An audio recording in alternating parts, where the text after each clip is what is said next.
오늘 날씨가 굉장히 춥습니다. 여러분들 교회에 나오시느라고 고생 많이 하셨습니다. 많은 분들이 지금 이 시간이면 교회에 나와서 예배를 올리고 있겠지요. 사람들이 교회에 출석을 하게 되는 이유는 굉장히 다양합니다. 동기도 다양하고요.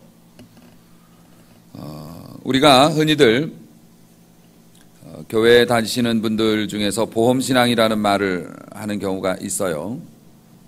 기독교 신앙을 갖는 이유가 보험을 들듯이 그런 마음으로 교회를 다닌다는 거죠. 죽어서 지옥을 가지 않고 또 이 땅에 살아가면서 하나님의 도우심을 받기 위해서 보험을 들어놓는 거죠. 그래서 보험을 들었으면 보험료를 내야 하는 것처럼 주일에 불편하지만 참고 교회에 나오고 또 하나님 앞에 헌금을 드리기도 하고 또 저질스러운 쾌락을 삼가하고 보험이 실효되지 않도록 나름 불편을 감수하면서 교회를 다닙니다. 또 어떤 사람들은 영적인 목적보다는 그냥 교회가 고상하고 또 사람들이 착해 보이고 또 요즘 시대 문화인으로서 종교 하나는 가져야 하는데 나한테는 기독교가 맞는 것 같아. 이래서 교회를 다니시는 분들도 있습니다. 이런 분들은 대개 교회에 맞추는 게 아니라 교회에 자신을 맞추려고 하죠. 성경도 그렇습니다. 본인이 이해되어지고 또 좋은 말씀은 가까이 두고 성경에서 나오는 엄하고 두려운 말씀들은 가지를 치면서 그렇게 편안하게 신앙생활을 합니다. 사실 이렇게 신앙생활을 하면 성령께서 우리에게 주시는 은혜를 입기가 되게 어려워요. 소통이 잘 안 되죠. 그렇기 때문에 굉장히 제한적인 신앙생활을 할 수밖에 없고요. 하늘의 신령한 것에 대한 몫이 없는 겁니다. 사실 보험으로 신앙생활을 하든 아니면 자신의 어떤 특별한 목적을 가지고 신앙생활을 하든 시작은 그렇게 할 수 있죠. 아마 여기 계신 우리 장로님들이나 또 집사님들, 남성분들 가운데 어렸을 적에 교회 다니신 분들은 예쁜 여학생 보려고 교회 나가신 분들도 있을 거요. 왜 그런 눈으로 보세요? 저만 그런 거 아니잖아요. 다 그런 거 아니에요? 예쁜 여학생 이때니까 교회 가고 교회에서 행사하면 좋은 거 있다고 그러니까 거기 가고 어떤 분은 봉사하러 가기도 하고요. 자기가 노래 부르는 거 좋아서 성가대 하려고 교회 나가기도 하고 여러 가지 목적으로 교회 가죠. 그게 나쁜 거 아닙니다, 여러분. 그런데 교회를 다니면서 어느 정도 신앙 교육을 받고 또 하나님의 말씀을 들으면 이제 같은 목적으로 녹아져야죠. 근데 교회를 다닌 지 오래가 됐는데 아직도 녹아지지 않고 진리로 하나 되지 못한다면 사실 되게 불쌍한 거예요. 많은 것을 함에도 불구하고 유익을 누리지 못하고 오히려 그게 더 짐이 되기도 하고 그러니까 말입니다. 목회자인 저조차도 여러 가지 바쁜 삶과 또 이루고 싶은 목표 그리고 무시당하고 싶지 않은 자존심 이런 것들이 막 뒤섞여 있기 때문에 하나님을 섬길 때 치우칠 때도 있고 모자랄 때도 있고 그래요. 그런데 우리 성도님들도 또 그렇게 사실 때도 있고요. 가장 속상한 거는 우리 성도님들이 평소에는 예쁘게 신앙생활 하시고 성실하게 신앙생활 하시다가 진짜 중요한 선택의 순간에 엉뚱한 결정을 내려버리는 경우가 있어서 굉장히 안타깝고 마음이 아파요. 왜냐하면은 그게 사실은 그동안의 신앙생활의 열매고 결과였던 건데 우리가 어떤 큰 시험 앞에서 믿음으로 결단해서 하나님 앞에 순종하고 그러면 그동안에 해왔던 예쁜 행위가 그 뒤에 제로 숫자로 붙는 거거든요. 내가 그동안 쌓아왔던 거, 헌신했던 것들이 정말 어려운 순간에서 믿음으로 딱 결정을 내리는 순간 내가 했던 것들이 뒤에 가갖고 1,000원이 되기도 하고 10,000원이 되기도 하고 100만 원이 되기도 하고 이게 뒤에 가서 의미 있는 것으로 줄이 되는데 열심히 동그라미 만들어 놓고 앞에 숫자를 할 때 제로 해버리면 아무것도 아닌 게 되니까 목회자 입장에서는 그런 게 굉장히 안타깝고 또 그렇습니다. 저희 교회는 도시에 있는데도요, 가끔 나무를 해요. 화목난로를 저희가 사용하기 때문에 나무를 이렇게 잘라서 쪼개고 하는 그런 일들을 합니다. 그런데 그럴 때마다 굉장히 놀라는 게 아름드리 이렇게 통나무 같은 거, 참나무 같은 거 뭐 그런 거 자르면은 대단하거든요. 힘도 많이 들고 장비를 이용하지 않고는 뭐 도저히 손도 못 대보는 나무가 아주 돌멩이처럼 그렇게 단단한데요. 이 추운 겨울에 그거를 기계로 이렇게 쪼개는데 딱 쪼개 보면은 그 속에 벌레가 산다니까요. 엄지손가락만한 이 군뱅이 같은 벌레가 그 단단한 나무를 뚫고 들어가서 그 속에서 옹크리고 겨울잠을 자요. 그리고 뭐 기계로 해가지고서 쪽 하고 쪼개서 보면 그 안에 벌레가 이렇게 꿈틀거리고 나오면은 걔도 놀래고 나도 놀래고 또 미안하기도 하고. 그게 어떻게 해요? 우리도 살아야 되니까. 그런 걸 보면서 정말 하나님 신기한 창조의 섭리를 거기서 느낍니다. 그 연약한 벌레가 아무것도 아닌 게 전기톱도 안 들어가고 도끼질을 해도 안 파지는 그 나무를 어떻게 뚫고 들어갈까?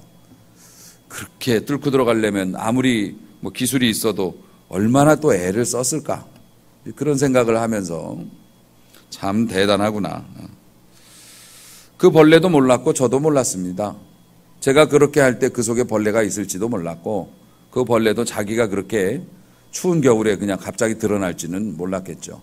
죽도록 구멍을 파서 그곳에 안식처를 마련하고 이곳에서 내일을 꿈꾸며 그렇게 편안할 줄 알았는데 그렇게 갑자기 세상에 드러나게 될 줄은 몰랐겠죠. 그게 삶입니다. 우리도 이 벌레처럼 고생 많이 하고 삽니다. 여러분들 여기에 있는 뭐 청년들로부터 어르신들에 이르기까지 누구 하나 편하게 사는 사람 없어요. 우리 성도님들 정말 애 많이 쓰시고 고생 많이 하시죠. 대학에 들어가기 위해서 죽도록 공부합니다. 직장에 원하는 직장에 들어가기 위해서 노심초사 애를 쓰고 고민하고요. 월급 달 때까지 한 달 동안 일하는 거 정말 열심히 힘들게 일하시죠. 자식을 기르기 위해서 몸에 있는 병을 이기기 위해서 먹고 살려고 초인적인 노력을 기울여서 아마 우리는 돌도 뚫을 거예요. 그렇게 열심히 사니까요. 죽기 살기로 그렇게 삽니다. 그렇게 해서 학교를 가고 그렇게 해서 집을 사고 그렇게 해서 좋은 직장에 들어가고 그렇게 해서 결혼했는데 그게 다인가요? 인생은 그게 아니라고, 그게 다가 아니라고 말씀하시죠. 오늘 성경 말씀이 그 내용을 말씀하고 계시는 거예요. 오늘 읽은 성경의 말씀은 부분적으로 봤지만은 그 이집트 제국에 내린, 애굽에 내린 10번째 하나님의 재앙이에요. 아시다시피 이 10번째 재앙은 장자의 재앙이라고 합니다. 장자라는 건 맏아들을 의미해요. 짐승으로서는 수컷, 처음 초태생, 처음에 태어난 수컷. 남자에게는 우리 사람들에게는 장남, 이게 장자의 재앙이에요. 이집트 제국 전체에 걸쳐서 하룻밤 사이에 임금으로부터 맷돌질을 하는 천한 그 여종에 이르기까지, 그리고 심지어는 짐승들에 이르기까지 첫 번째 자식이 몰살을 당하는 무서운 일을 겪게 된다는 겁니다. 이것은 이 장자의 재앙은 이 세상에 생명을 주관하는 분은 하나님 한 분이시다. 이 세상의 모든 신은 다 헛것이다라고 하는 것을 하나님께서 한 방에 보여주신 비극적인 사건이죠. 그런데 사실 이 사건은 자업자득이라고 해도 할 말이 없을 정도로 이집트의 임금이었던 바로 임금이 고집부려서 이 난리가 벌어진 거예요. 아시다시피 이집트에는 이스라엘 백성이 거의 200만 명이 넘는 사람들이 살고 있었습니다. 70명의 사람들이 그곳으로 들어갔을 때 그리고 나서 400년이 흐른 후에 번성을 해서 200만이 넘는 백성들이 되었는데요. 이집트 제국에서는 이 사람들을 학대하고 착취했어요. 월급을 주지 않고 일을 시켜 먹었고요. 강제 노동을 했고 인권도 없었어요. 막판에 가서는 어떻게 됩니까? 여자아이면 살려두고 사내 아이면 죽이라. 이게 지금 사람이 사는 세상에서 이게 말이 되는 얘기입니까? 북한도 그런 얘기는 안 할 겁니다. 아기를 낳았는데 아기를 낳아서 여자애면 살려두고 남자애면 낳는 즉시 죽여라. 이게 통했던 시절이니까 얼마나 인간을 인간답지 않게 봤겠냐고요. 이집트라는 나라가 이 백성들을 그렇게 괴롭히고 학대를 했어요. 하나님께서 백성의 부르짖음을 들으시고 이집트를 떠나서 자신들의 옛날 땅인 가나안으로 가도록 허락을 하셨는데 바로가 놔주질 않고 고집을 부리는 거예요. 자, 바로가 하나님의 명령을 거역했던 이유는 크게 두 가지입니다. 하나는 경제적인 이유 때문에 이 사람들이 값싼 노동력이고요. 마음대로 할 수 있는 종들이기 때문에 이 사람들을 내보내면 물질적으로 손해가 커요. 또 하나는 자존심 문제 때문에 살아있는 신으로 칭송받던 이 파라오가 다른 사람이 이래라 저래라 하는데 예할 수는 없는 거 아니에요? 자신이 신으로서 추앙받고 있는데 어디서 이상한 사람이 와서 200만이나 되는 돈이 되는 사람들을 데리고 나가겠다고 하면 자존심 문제죠. 네가 뭔데 이래라 저래라 해. 사실 우리 인간 세상에서 다툼이 일어나는 제일 큰 두 가지가 거기 있지 않습니까? 우리는 우리의 이익이 걸려 있으면 싸웁니다. 우리의 자존심이 걸려 있으면 싸웁니다. 신앙생활 할 때도 시험 드는 이유가 딱 두 가지예요. 우리의 자존심 건드는 거하고 우리의 이익을 건드리는 거하고 이 두 가지가 되면 문제가 생길 수밖에 없죠. 그런데 여러분, 이 바로가 문제가 있었던 것이 뭐냐면 하나님께서 한 번에 장자를 죽이는 엄청난 행동을 하시지는 않았다는 거죠. 그 전에 9번의 재앙을 통해서 단계적으로 경고를 하시면서 오셨던 거예요. 그런데 이 사람이, 이 바로가 끝내 고집을 부립니다. 여러분 11장 10절 말씀 성경이 있으신 분은 한번 보세요. 10절 말씀을 보면 이렇게 되어 있습니다. 모세와 아론이 이 모든 기적을, 이게 9번의 기적이죠. 하나님께서 하신 앞에서 행하였으나 여호와께서 바로의 마음을 완악하게 하셨으므로 그가 이스라엘 자손을 그 나라에서 보내지 아니하였더라. 이집트 그 나일강이 전체가 피로 물드는 재앙도 있었고요. 메뚜기들이 와서 농사 지은 거 다 먹어버리기도 하고요. 개구리가 올라와서 자는데 막 밥그릇에서 나오고 독충이 와가지고서 물기도 하고요. 종기가 나고 깜깜한 밤이 되기도 하고 난리도 아니었습니다. 이걸 9번을 당해서 신하들이 바로에게 그런 얘기합니다. 임금님, 이제 그만 고집 부리시고 내보내세요. 우리나라 망했어요. 모르시겠어요? 이렇게 얘기할 정도로 철저하게 아주 괴멸됐어요.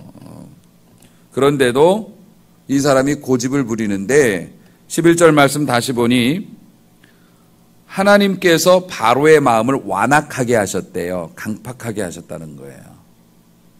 그러니까 이런 상황입니다. 바로도 여러 번의 재앙을 당하면서 자기가 이길 수 없는 존재라는 걸 알았어요. 그리고 내보내야지 내 고집 갖고 이길 수 없다는 것도 알았어요. 그런데 순종이 안 돼요. 그런 거 있지요. 내가 화해해야 되겠다. 잘해야 되겠다. 라는 마음을 가졌어요. 은혜 받고. 근데 막상 당사자를 만나면 말이 좋게가 안 나가요. 상대방이 하는 말이 좋게가 안 들려요. 요거는 회개의 은혜를 안 주신 거예요. 하나님께서. 이게 일종의 벌이에요. 성경은 이것을 유기라는 단어로 표현을 합니다. 내버려 두시는 거예요. 빠져나오지 못하게 하시는 거예요. 왜냐하면 바로가 그동안에 지었던 죄가 너무 커요. 여러분, 하나님 앞에 범죄하는 것을 두려워해야 되는 이유 중에 하나가 회개하면은 어떤 죄를 지어도 다 용서된다면서 이론상으로 맞다니까요. 이론상으로 맞는데 그 이론이 여러분에게 이루어지느냐가 문제 아니겠습니까? 죄를 많이 지으면은 회개할 기회를 안 주세요. 어린아이들이 그런 거 있지 않습니까? 엄마한테 막 떼쓰고 막 울면서 막 그러다가 상황이 확 변했어요. 그러면 좋아하고 웃어야 되는데 이 조그만 게 지도 자존심이 있으니까 금방 반색하기가 좀 어려운 거예요. 그래서 계속 삐진 척을 해야 되잖아요.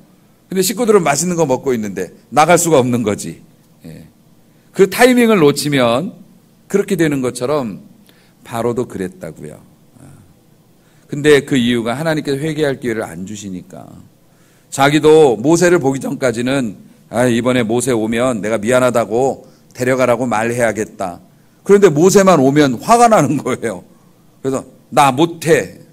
그러면서 벌을 9번을 받았고 그래도 정신을 못 차렸던 거죠. 자업자득이라고 이야기합니다. 여러분, 어떤 사람이 하나님의 뜻을 거스려 불순종해요? 하나님을 능멸하고 교회를 우습게 봤어요. 여러 성도들에게 해를 끼쳐요. 그 정도 되면 하나님께서 손을 대시기 시작해요. 작은 것들부터 손을 대시는데 그것들을 이게 기이한 일이 나쁜 쪽으로 일어난다. 그러면서 본인도 한두 번 당해보면 감을 잡아요. 내가 하나님 앞에서 예쁘게 못 살아서 하나님께서 경고하시는 것 같아. 근데 그게 바로잡아지지 않아요. 인정되어지지 않고 변명거리를 자꾸 만들어요. 내가 문제가 있다고 말 안 하고 자꾸 주변이 이렇기 때문에 내가 이럴 수밖에 없다라고 얘기를 해요. 가장 초보적인 단계의 모습이죠. 내가 이렇게 하는 게 나쁜 건지는 알지만 내가 이렇게 하는 이유는 다른 사람이 나를 힘들게 하거나 환경이 교회가 그러기 때문에 내가 이럴 수밖에 없어 라고 얘기해요. 아무도 믿어주진 않죠. 회개와 바로잡음을 회피합니다. 차일피일 미루죠. 한술 더 떠서 말도 안 되는 논리를 가지고 자신을 방어하기 시작해요. 바로가 그랬고 우리가 그래요.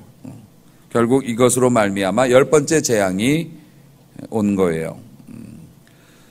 애굽에서 9개의 재앙은 보이지 않는 것들에 대한 심판이에요. 그게 무슨 말씀이냐면 9개의 그 재앙에서 사용된 것들이 다 신들이에요. 애굽에 있는. 나일강도 신이었고 신으로 섬겼고요. 개구리도 풍요와 다산의 상징으로 따로따로 신으로 이렇게 숭배했던 물건들이에요.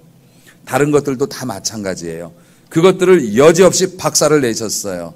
너희들이 마음속으로 의지하고 마음속으로 기대하고 마음속으로 믿었던 것들, 그게 얼마나 아무것도 아니라는 것을, 그리고 그것이 너희에게 피해를 줄 수 있다는 것 깨달아 보라 하면서 그들이 의지했던 마음의 신들을 깨부수신 거예요.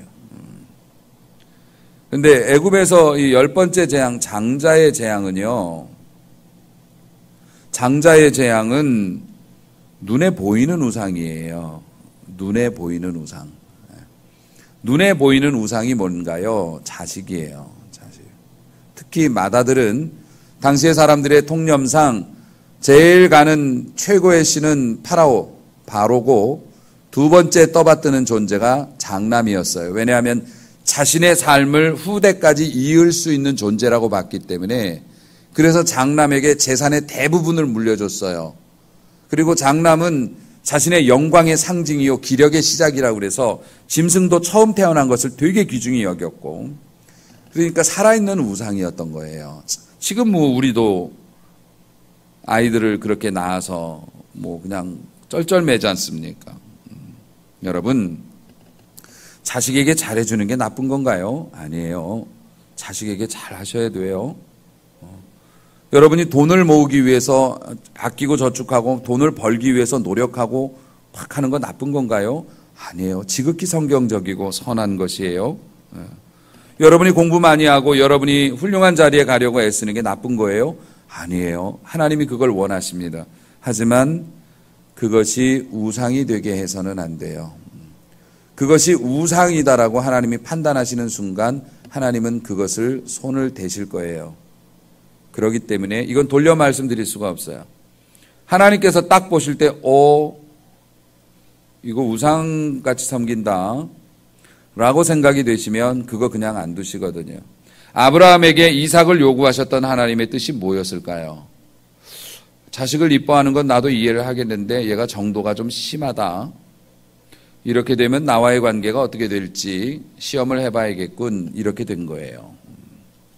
여러분, 열심히 사시는 것도 좋고 돈을 모으는 것도 좋고 공부도 하는 거 좋고 다 좋은데요. 하나님보다 더 위에다 두시면은 곤란해요. 여러분에게 유익이 되지 않아요. 예전에 제가 어렸을 적에는 장난감이 별로 없어서 집에 화투 하나씩은 다 있잖아요.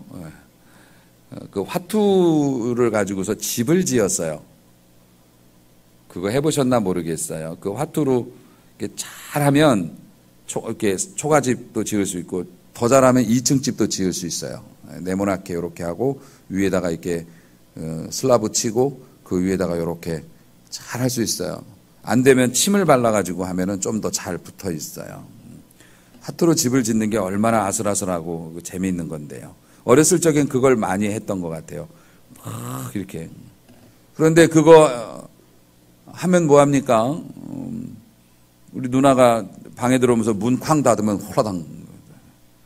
재채기 한 번만 해도 홀라당 무너지고요. 사실 그런 거죠. 뭐 또 무너지니까 또 하는 거고.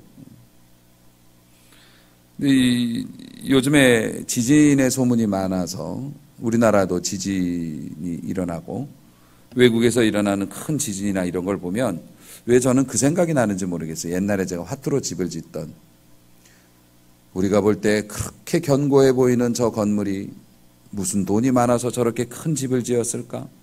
저렇게 멋있는 빌딩을 지은 사람은 얼마나 돈이 많고 저 속에 사는 사람들은 얼마나 대단할까?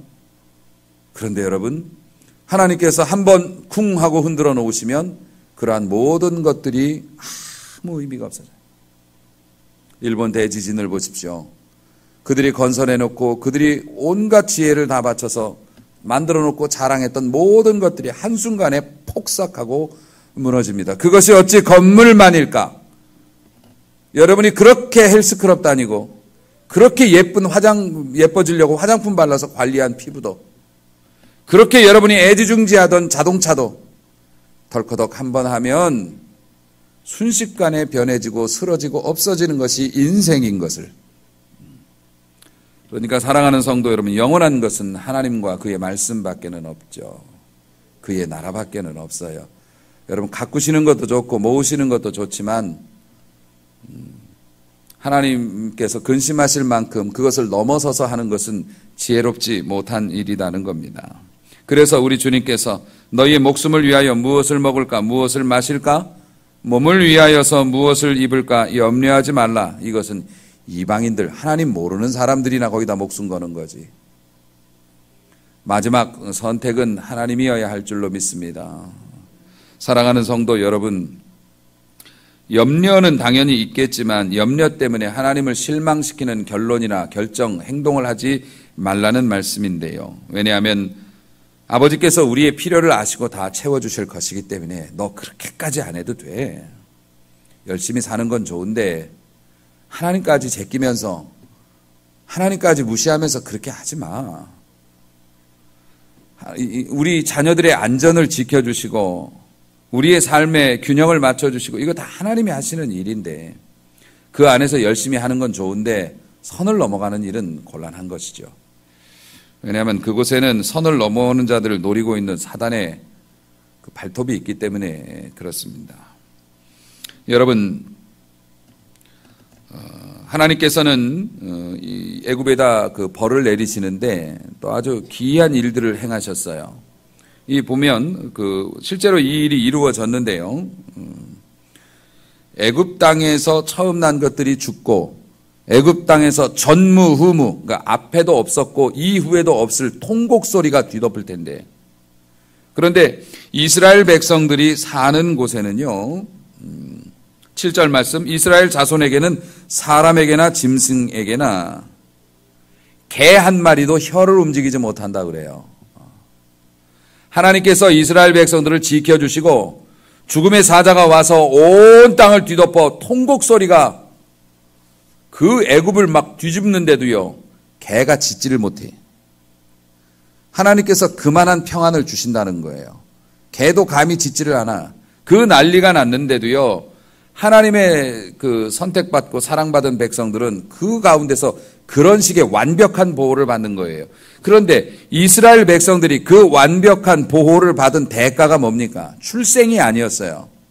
주민등록이 이스라엘 백성이어서가 아니었고, 그 전에 하나님께서 그들에게 명령하신 대로 가족들끼리 모여서 양을 잡아서 피를 문틀에 발라놓았고 그 속에 숨어 있었어요. 여러분, 그것은 믿음과 상관이 없는 일이었어요. 그러니까 믿음으로 한 일이었지만은 친구 따라서 그 안에 들어간 사람도 있었을 거고요. 밖에서 놀고 싶은데 아버지가 들어오라 그래갖고 들어온 자식도 있을 거고요. 아마 그랬을 겁니다. 여러분, 큰 대가가 아니었어요. 그 양 잡아서 피 바르고요. 양 고기도 자기들이 먹었어요. 자기들이 급히 불에 구워서 먹어라 이래서 먹었어요. 여러분, 믿음이라는 것이 이겁니다. 교회를 다니면서 무언가 하나님으로부터 큰 은택을 받기 위해서 높은 산에 올라가서 깊은 굴에 들어가서 막 초인적인 능력을 발휘해서 기도하고 아닙니다. 하나님을 사랑하기 때문에 작은 일에서 순종하고 하나님을 사랑하기 때문에 모욕을 당하는 것을 잊지 아니하고 그냥 우리가 할 수 있는 범위 내에서 믿음으로 행한 것 그것뿐이었어요.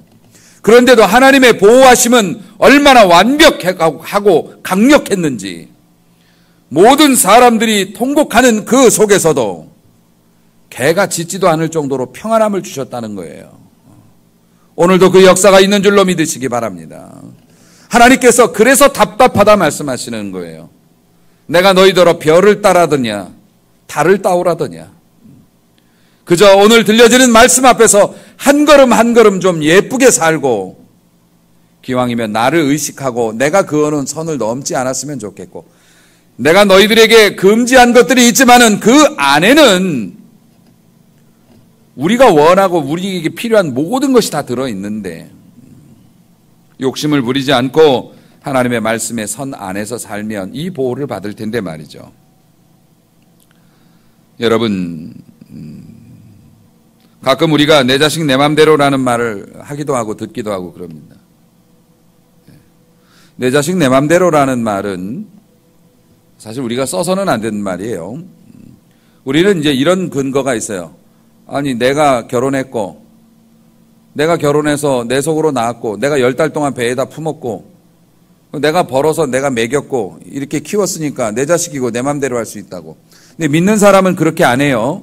믿는 사람은 내가 내 배우자를 만난 것도 하나님께서 허락해 주셔서 도와주셔서 만난 거고 내가 생명을 잉태하고 10달 동안 건강한 몸으로 살아갈 수 있었던 것도 하나님의 크신 은혜와 자비로움 때문이고 이 아이를 낳아서 이 어리고 연약한 것이 죽지 않고 살아서 이렇게 건강한 모습으로 자라고 있는 것도 내가 했다고 했지만 하나님이 병에서 지켜주시고 사고에서 지켜주시고 나쁜 사람에게 지켜주셨기 때문에 온전할 수 있어서 내가 낳았고 내가 길렀지만 내가 한 것이 아니고 하나님이 하신 것이라 하나님이 주신 선물이라 내가 내 맘대로 하면 안 되는 거죠. 그래서 내 자식 내 맘대로라는 건 자식의 소유권이 하나님께 있지 아니하고 내게 있다라고 말하는 인간의 교만의 상징이죠.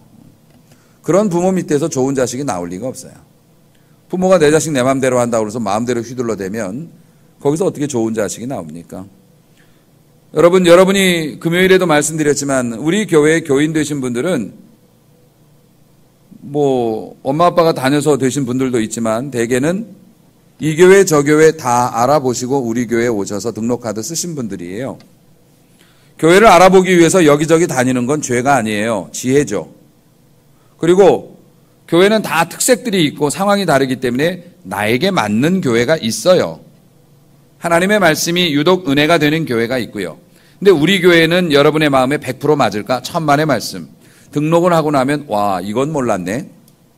이걸 내가 전에 알았으면 등록을 안 했을 수도 있어. 이런 문제가 있어요.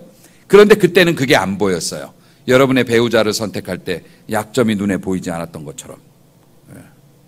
결국 우리가 결혼을 한 것도 우리가 교회를 결정하고 다니는 것도 내가 고민하고 내가 판단하고 내가 등록카드 썼지만 하나님이 보내주신 거예요. 내가 교회를 선택했다고 생각이 되면 내 마음에 안 들면 교회를 떠날 수 있어요. 내 조건에 맞는 거로 옮길 수 있어요. 하지만 하나님께서 결정을 내려주신 거면 어떡합니까? 하나님의 뜻이 완전히 드러나고 다른 사람이 수긍하기 전까지는 내 마음대로 움직일 수가 없는 거예요. 다시 말해서 내가 어느 집에 가서 얹혀 산다고 하면 그 집이 나한테 안 맞으면 나오면 그만이에요. 하지만 내가 그 집에서 태어났다고 생각이 되어지면 그거는 불리하다고 그래서 내 마음대로 할 수 있는 게 아니잖아요. 노력은 해보겠지만 내 마음대로 그걸 호적을 정리할 수는 없는 거니까. 자식도 그렇고 신앙생활도 그렇고 우리의 삶이 그렇다는 겁니다. 사랑하는 성도 여러분, 앞서서 말씀을 드렸다시피 바로도 그렇고 우리도 그렇고 곤고함을 당하는 이유가 뭔가요? 하나님의 강력한 손에 의해서 이렇게 아픔을 겪게 되고 그런 이유가 뭔가요? 하나님과의 관계가 불화했기 때문에 그래요. 하나님의 뜻이 분명함에도 불구하고 순종하지 않았기 때문에 그래요. 그래서 여러분이 아파요. 그래서 여러분이 힘들었어요. 그래서 여러분이 어려울 수 있어요. 여러분이 죄를 져서 벌을 받는 중일 수도 있고요. 물론 우리를 더 연단시키기 위해서 우리에게 주시는 시험도 있을 수 있지만 어쨌든 아픈 사람이 여러분 이곳에 있다면 기억하세요. 명심하세요. 아직도 기회가 있어요. 하나님께서는 10번째 재앙을 한 번에 내리신 게 아니라고 말씀드렸어요. 9번째 될 때까지 계속 알아듣게 말씀하셨어요. 그때마다 모세가 갔어요. 한 번에 2세트씩 한 게 아니에요. 한 번 끝날 때마다 모세가 가서 보내주실랍니까? 하나님을 인정하실랍니까? 안 한대요. 그럼 다음 재앙입니다. 그 다음에 또 찾아가요. 어떻게 하시렵니까? 기회를 9번이나 줬어요. 그런데 안 돼서 10번째였던 거예요. 만약에 10번째 재앙을 통고를 받고 바로가 마음을 누그러뜨렸으면 하나님은 멈춰주셨을 거고요. 제자들이 예수님께 찾아와서 예수님, 우리에게 잘못한 사람을 얼마나 용서해 줄까요? 한 7번쯤 용서를 해 주면 될까요? 자기네들은 7번 안 하죠. 7번 할 생각이 없는데 상상력을 동원해서 7번이면 거의 완전하게 용서가 될 거야 라고 7번 정도 하면 될까요? 예수님은 뭐라고 답변하셨나요? 7번씩 70번이라도 하라. 할렐루야. 왜 그러셨을까요? 내가 너희에게 그렇게 하니. 그러니까 여러분, 하나님의 뜻을 어기면 10번째 재앙을 당할 수도 있겠죠. 하나님이 여러분의 우상을 치실 수도 있어요. 또 어려움을 이미 당하고 계신 분이 있을 수도 있죠. 하지만 오늘 설교의 주제는 그러니까 까불지 마라 하나님 앞에. 이것이 아니고 설령 우리가 그러한 상황에 놓여 있다 할지라도 주의 이름을 부르는 자는 구원을 얻으리라. 그래도 주님 죄송해요 하고 주님 한번 다시 해볼게요 하면 주님은 기회를 주신다는 겁니다. 여러분, 아직 우리에게 소망이 남아 있어요. 이게 우리 예수님 믿는 사람들의 가장 좋은 미천이고 진짜 기가 막힌 거죠. 우리가 어떤 잘못을 저질렀어도요. 만약에 여러분이 이론상으로 이제 그렇습니다. 실제적으로는 쉽지는 않은 거지만 진짜 여러분이 마음을 새롭게 하고 하나님 앞에서 기회를 달라 하면 주세요. 주신다고요. 그러므로 아직 소망이 남아있다는 사실을 잊지 마시고 세상을 두려워하지 마세요. 너무 이미 깊이 들어온 것 같아요. 이미 너무 돌이키기 어려운 것 같아요. 세상 두려워하지 마시고 가진 자들, 배운 자들 겁먹지 마세요. 예수의 이름을 배경 삼아서 나 믿음으로 예수님 의지하고 한번 해볼래요 라고 해보세요. 하나님께서 오늘도 역사하실 수 있음을 믿으시기를 축원합니다. 아무리 노력하고 아무리 끌어모아도 아무리 교묘한 계획을 세워도 하나님이 결정 내려주시지 않으면 그냥 쓰러질 수밖에 없다는 사실을 잊지 마세요. 비록 조금 부족해도 모자라도 하나님이 기뻐하시는 일이면 우리가 이기는 줄로 믿으시기를 바랍니다. 그러므로 우리의 노력도 있지만 결국 하나님의 은혜로 모든 일이 성취됨을 아시고 제일 우선순위, 힘드시다면 제일 우선순위를 하나님과 화목한 사람으로 그렇게 살아가는 것을 목표로 두시면 여러분의 삶이 형통할 줄로 믿습니다. 여러분, 어떻게 하면 하나님과 화목할까요? 하나님과 사이가 좋으려면 어떻게 해야 될까요? 일단 여러분이 화목하면 나타나는 증상들이 몇 개가 있는데요. 자꾸 웃어요. 그냥 웃음이 나와요. 감사하고 즐거우니까. 하나님과 화목하면 그래요. 형편은 찢어지게 가난하고 기가 막히게 절망적이어도 미소가 있어요. 하나님과 화목하면 예배 시간 기다려져요. 하나님과 화목하면 목사님도 이뻐 보여요. 목사님 멀리서 봐도 인사를 하지 피해가지 않아요. 이 정도 되면 되는 거예요.